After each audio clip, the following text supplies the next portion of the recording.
Hi everyone, and thank you for tuning into the vlog where today I'm going to be taking you through a few ideas of using the new Tim Holtz stacktiles rectangles. So I hope you enjoy the video.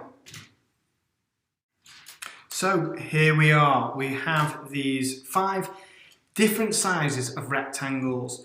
Now these all fit inside one another and they give the same size of kind of framed outline when you put one inside the other, which I have illustrated here. So this is one thing that these stacktiles rectangles, or stacktiles in general, are brilliant for.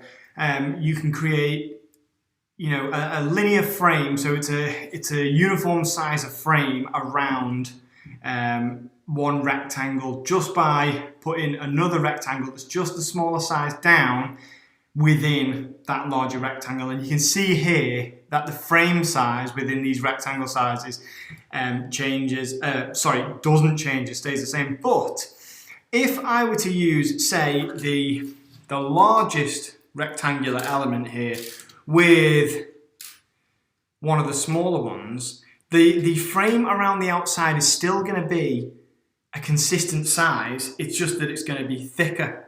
So with these dies, you have the option to create different thicknesses of frames, and they're also the perfect size for framing a sentiment. You know, imagine a lovely little, maybe a calligraphy sentiment or any type of sentiment, any stamp sentiment within one of these different kind of sizes of rectangle. It just creates a really lovely, elegant kind of platform for your sentiment to rest in. So we have all these different options of sizes, 4 different options when you go in just with this size of frame, but obviously you can interchange, you can change the angles of them and things like that. So these are just a few ideas, and here's a little example of something that I made where I just used 2 of those rectangular elements there to create this lovely little area for my sentiment. So I love that. I love that. So that's just one way to use them, but I thought for this vlog I would change it up a little bit. And what I have done is I have used an array of these rectangles.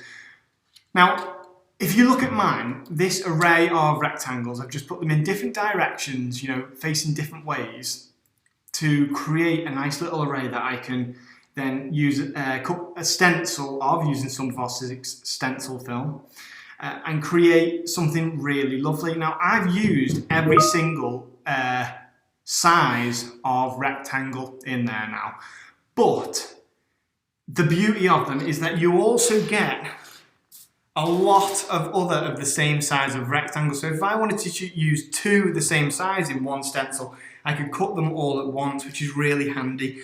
A set like this allows you to cut lots of different ones at once because you've got a lot of the same die in one set. And I think that's one of the things that Tim was going for when he designed this fantastic die set. So, as I say, I have created a stencil.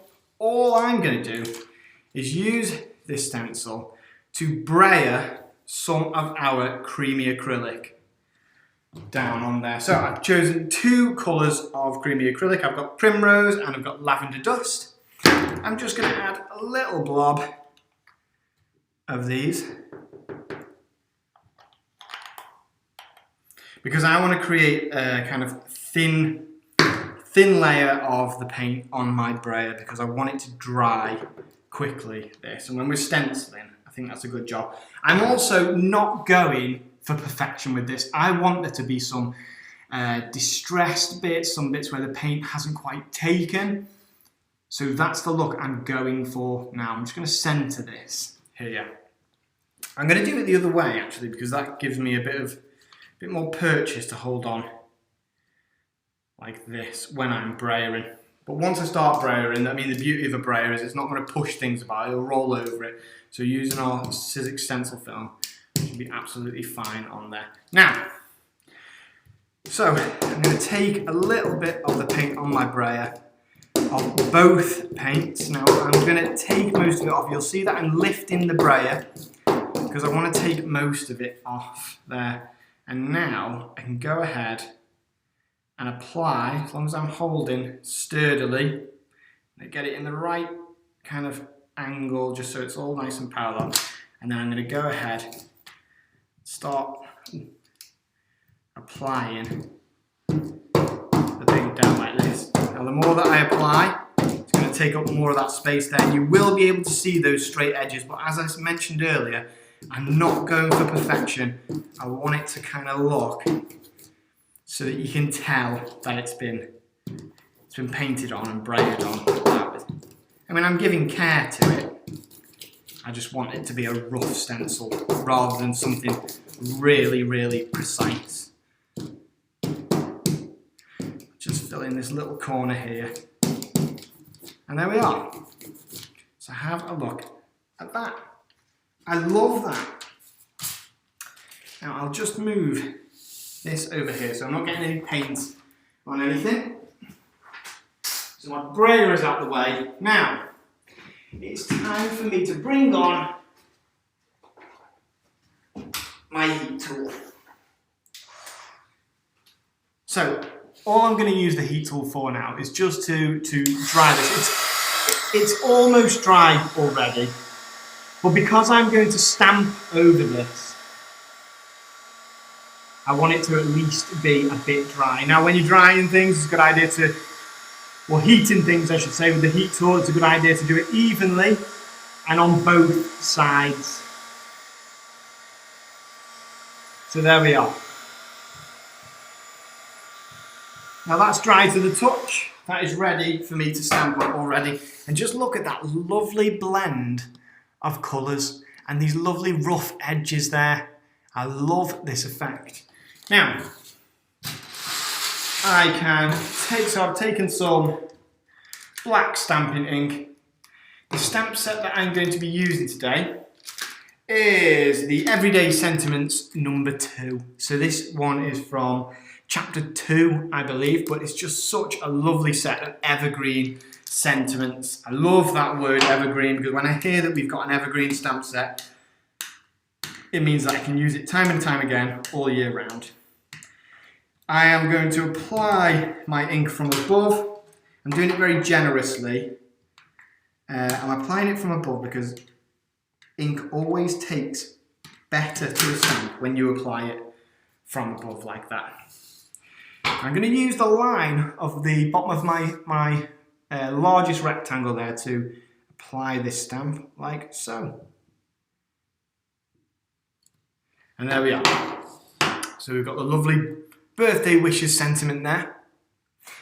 And then all there is to do, so the last die set that I'm going to be using today is the Floral Garden die set. So these are all just floral elements from the Floral Garden die set from chapter 3. Because even though it's chapter 3 and you know that with chapter 3 we tend to have a lot of nice summery makes or products, I should say, so dies. We are heading towards Christmas, like, you know, festive times, even as far as New Year for chapter 4 is New Year, but you know, we're getting those more kind of seasonal wintry makes. But I'm using these florals. These are the kind of last of those summery dies in chapter 3. I really love them. Just going to apply that one over there. And then what we get to do is use some of the foliage elements to balance it all out. Like so. Have that just reaching over there. Got this leaf as well. Which I'll stick out this way. And then I've got 2 more little die cut elements there. These florals, so when a floral set comes with foliage and leaves, I love it because it's just so easy to build up a lovely little scene with the florals. And then there we go. I mean, I don't really need any more. I might just stick, do you know what, I'm not going to stick this last flower on here because on viewing it, I don't think it's needed. I love it exactly how it is there. But it's just got that kind of lovely modern art feel to it. Because I used a stencil and I wasn't precious about the way it went on, I knew that there were going to be bits lifted from the brayer. That's the effect you're going to get with brayer. But adding all these florals and the lovely crisp stamp there makes it look intentional then. And I know that this is a Tim Holtz die set. And Tim Holtz has a certain fantastic style, but I'm going with more of a kind of poppy style for this, which is, it just shows the versatility of the dies. So it doesn't always have to be a kind of mixed media effect. Sometimes you can go with a lovely, crisp, poppy look, nice and vibrant. And there we are. So that's all there was to that make. But how cool is that? Now this is just using all those different sizes of rectangle that you get with the stacktiles rectangles, and I just think that is awesome. Obviously the stacktiles have many uses. I just wanted to show you one that you maybe hadn't thought of. So that's hopefully been helpful for you. Just one more way that you can create something really lovely with those stacktiles. Now, here is the card that I just mentioned earlier, where we've used the stacktiles kind of as they're meant to be used. You know, you can create these lovely frames with them here that you can put sentiments in. And I've just done that white on white, bit tone on tone, to add room for that sentiment. So these are two different ways that you can use those fantastic stacked tiles. So thanks for watching. I hope I've given you a few ideas of how to use the stacked tiles rectangles, and I cannot wait to see what you guys at home do with them. So thanks for watching.